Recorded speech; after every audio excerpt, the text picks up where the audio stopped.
Hi guys, ito papunta ako ngayon sa Bacala. Papakita ko sa inyo ang itsura ng Bacala. Bacala means parang tindahan sa Pilipinas. Andito pala ako ngayon sa Riyadh. Nagtatrabaho ako sa isang salon. Ayan, pupunta ako sa tindahan. Hindi pa to supermarket pero parang supermarket na. Ito yung maliit na tindahan. Ito, papasok na ako. Papasok na ako kasi bibili ako ng tinapay. Ayan, check ko. Uy, walang kubos. Walang tinapay kaya kubos na lang ang binili ko. Ayan, mainit pa siya. Kaya parang napaka-perfect. Ayan, papakita ko sa inyo ang kabuuan ng Bacala. Tindahan.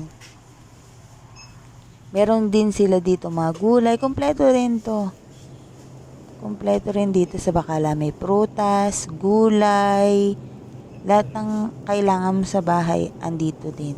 Kaya lang medyo mataas ang price nitong sa Bacala more than sa supermarket. Ayan, papakita ko sa inyo ang kabuuan. At ito, kukuha ko ng chips para baon ko siya bukas. Yan, Cheetos, my favorite. Yan, lakad lang tayo, lakad-lakad. Para makita nyo. Maluwang to in fairness. Maluwang siya.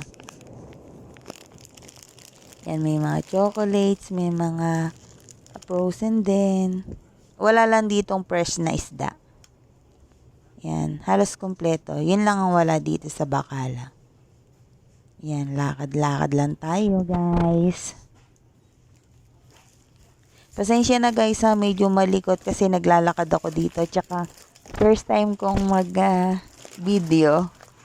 Yan, sorry guys, medyo malikot. Bawi tayo next time. Yan, lakad, pakikita ko sa inyo. Super lakad lang ako dito. Tapos parang ang bilis-bilis ko maglakad. Bilis ko maglakad. Parang hindi naman masyado natanaw ko ano yung gusto kong ipakita. Sorry guys. Next time bawi tayo. Yan ang mga hotdog. Mga, ano ba yun? Corn beef. Ayan, mga cheese. Ito yung mga nuggets nila. Yan yung mga asukal. Macaroni. Bigas. Dito naman yung mga ano nila, mga juices nila dito. Mga soft drinks. Ayan guys. Ayan, lakad-lakad lang. Ay, gatas. Tapos doon sa gawi doon, ay ice cream. Ayan. Wala naman ako masyadong bibilin dito. Gusto ko lang pakita sa inyo yung Bacala. Kasi kami bumibili pagkatapos namin tinapay, ice cream, gatas. Ito, magbabayad na ako. Magbabayad ako dito sa counter. Busy rin ha? Ayan, ayan lang binili ko. Isang chips, tsaka isang kubos. Ayan siya guys. Parang nagbayad lang ako ng 350 real. Para sa kubos tsaka sa isang chips. Ayan guys. Nakabayad na ako. Palabas na ako niyan. Pabalik na ako sa salon.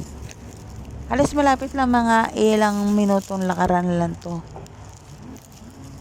Malapit na malapit lang. Parang ilang tindahan lang ang tabi niya bago yung salon namin. Papakita ko sa inyo kung gaano kalapit lang. Halos parang almost 2 minutes lang ang lakad ko bago makarating dun sa salon namin. Ayan. Sa kalsada ako dadaan. Kasi may coffee shop doon na nilagyan na ng mga bangko. Nahiya ako magdaan doon kasi may mga lalaki doon. Ayan, lakad-lakad lang tayo guys. Hindi naman delikado dito. Kasi hindi naman ako masyado na doon sa may kalsada. Gilid pa rin naman. Ayan guys. Malapit na ako sa coffee shop.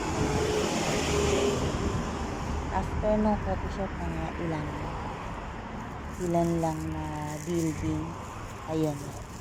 Asa salon. Papakita ko sa inyo yung pinagtatrabahuan ko, guys. Sorry talaga, guys, medyo malikot. Hindi pala medyo malikot. Sobrang likot niya. Ayan. Malapit na ako. Tabi ng salon namin, laundry, coffee shop. Ayan, kaya maraming tao talaga sa labas. Tapos Thursday ngayon, kaya dun sa coffee shop marami. Ito ang salon namin, guys. Ito, papasok na ako. Ayan, guys. Dito na ako, guys. Bye, guys. Enjoy watching. Thank you.